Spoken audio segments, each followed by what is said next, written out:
Bapak, Ibu, dan Saudara yang terkasih dalam Tuhan Yesus Kristus, puji Tuhan, Shalom, selamat hari baru, sangat bersyukur dan bersuka cita karena kasih dan kemurahan yang Tuhan anugerahkan untuk kita di hari yang baru ini. Kita akan kembali merenungkan firman Tuhan dengan tema besar komitmen, dan izinkan saya di hari baru ini menghubungkan komitmen, lalu kemudian komitmen yang terwujud, yang termanifestasi, yang diejawantahkan dalam konteks penderitaan, kesulitan, dan situasi yang tidak mudah. Bagaimana kita bisa terus berkomitmen sekalipun ada kesulitan, tantangan, persoalan, dan pergumulan kehidupan. Izinkan saya membaca satu ayat firman Tuhan. Ini adalah perkataan Rasul Paulus kepada jemaat di Roma yang terdapat di dalam Roma pasal yang ke-8 ayat yang ke-18. Demikian firman Tuhan.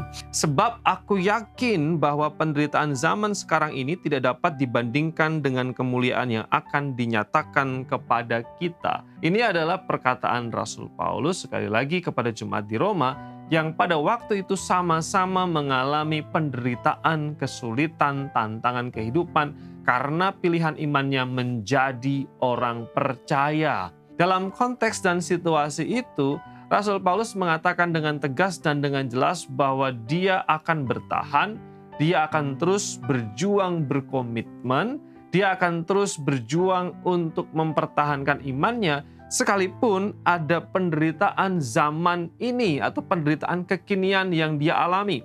Inilah yang disebut dengan, Bapak Ibu, retensi iman. Retensi iman itu berarti kemampuan untuk menyimpan atau mempertahankan iman, kemampuan untuk menjaga iman itu terus hidup, menyala, lalu kemudian tinggal dalam kita, dan kita tidak membiarkan iman itu pergi, lari, kabur dari kehidupan kita. Inilah yang disebut sebagai retensi iman yang diperlukan ketika kita menghadapi kesulitan, pada waktu kita mengiring Tuhan, menghadapi penderitaan dan berbagai macam persoalan tantangan kehidupan, pada waktu kita menjadi orang percaya.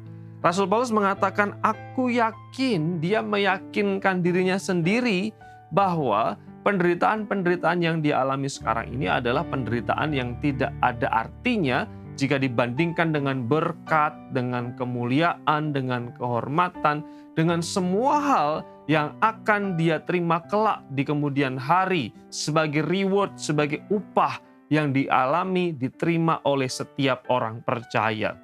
Bapak, Ibu, dan saudara yang terkasih dalam Tuhan, inilah salah satu kunci penting supaya kita bisa bertahan di tengah-tengah kesulitan, di tengah-tengah tantangan, kita mempertahankan iman kita atau kita punya retensi iman. Ingat, memang kita susah, memang kita punya pergumulan, bahkan ada pergumulan-pergumulan yang tidak kunjung dijawab mungkin. Tapi mari kita punya sikap seperti Rasul Paulus, meyakinkan diri kita sendiri, terus menguatkan diri kita sendiri, terus menjaga iman kita, terus menyimpan iman kita, supaya iman kita tidak lemah, supaya iman kita tidak loyo dan dikalahkan oleh berbagai macam kesulitan dan tantangan kehidupan. Saya dan saudara punya tanggung jawab, bukan hanya pasif, tapi kita harus terus membangun iman kita, supaya iman kita yang di dalam ini kuat. Tidak ada pihak lain, tidak ada orang lain yang bisa membuat iman kita bertumbuh secara baik, kecuali kita sendiri yang mengizinkan dan dengan sengaja membuat iman kita itu kuat, bertumbuh, dan bertahan. Bapak, Ibu, dan saudara semua, biarlah kebenaran yang kita dengar di pagi hari ini menolong kita untuk terus berkomitmen, tapi juga berusaha supaya iman kita ini terjaga baik, tersimpan baik, tertanam kuat, berakar kuat, lalu kemudian bertumbuh bagi kemuliaan Tuhan. Mari kita berdoa. Bapa, terima kasih karena kami sudah belajar dari kebenaran-Mu untuk kami punya retensi iman, yaitu kami berusaha untuk menyimpan, menahan, memelihara iman kami supaya terjaga dan terawat dengan baik. Terima kasih untuk segala berkat, anugerah, dan kemurahan-Mu. Kami menyerahkan sepanjang hari ini kehidupan kami di dalam tangan pengasihan-Mu. Dalam nama Yesus kami berdoa. Amin.